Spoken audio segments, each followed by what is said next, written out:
dyan. Talaga, hindi ka pa nakapunta rito. Pag February, maganda dito kasi maraming cherry blossom. Maganda mag-video. Yun nga lang kasi ngayon, parang 2 weeks lang yung winter. Mainit na, kaya walang anong oras ka mag-end love?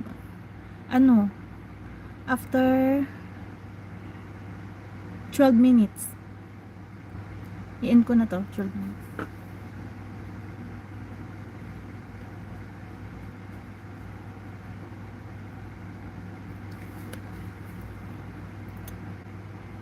Ilang beses silang nagkuha ng nag-export ng sakura tree kasi hindi nagtatagal gawa ng ang init. Namamatay agad yung mga cherry blossom. Tsaka yung plum, may plum din dito eh. Kaya hindi maganda nitong itong year na to, hindi maganda yung park.